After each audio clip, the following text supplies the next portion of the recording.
চলো আজকে তোমাদের সাথে শেয়ার করি একটা ম্যাজিক ড্রিঙ্কের রেসিপি। তো রেসিপিতে কি কি লাগছে সেটা তোমাদেরকে দেখিয়ে দিই। প্রথমে গাজর নিয়েছি একটুখানি, তারপরে শসা, আমলকি, বিট, আদা নিয়েছিলাম একটু, আর অ্যালোভেরা, আর লাস্টে লেবুটা দেবো। তোমরা এর সাথে চাইলে অ্যাড করে নিতে পারো কাঁচা হলুদ আর কটা গোলমরিচ। আমার কাছে ছিল না তাই আমি দিইনি। তো সব কটাকে এখানে ভালোভাবে ধুয়ে কেটে নিয়েছিলাম। তারপরে এখানে মিক্সির মধ্যে দিয়ে সেটাকে আমি ভালো করে রসটা বার করে নেব।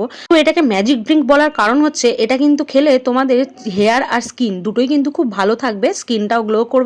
আমলকি জানোই তোমরা হেয়ারের জন্য কতটা ভালো, আমলকি পেটের জন্য খুব ভালো। তো তোমরা একবার এটা ট্রাই করে দেখো আর অবশ্যই আমাকে জানিও যে রেজাল্টটা কি পেলে। তারা এটাকে ডেলি খেতে পারবে, তারা ডেলি খেতে পারো, আর যদি না খেতে পারো তাহলে সপ্তাহে চেষ্টা করবে 3-4 দিন খাওয়ার। তো আমি এটাকে খাচ্ছি আর আমি রেজাল্ট নিজেও পাচ্ছি। শুধু এই ড্রিঙ্কটা খেলেই কিন্তু তোমাদের স্কিন আর হেয়ার প্রবলেম কিন্তু সলভ হবে না, তার সাথে তোমাদের 3 লিটার করে ডেলি জল খেতে হবে আর হেলদি ডায়েট, হেলদি খাবার খেতে হবে। যা যা তোমাদেরকে আমি বললাম এই সমস্ত কিছু আমি নিজের লাইফেও অ্যাপ্লাই করছি, আশা করছি রেজাল্টও পাবো।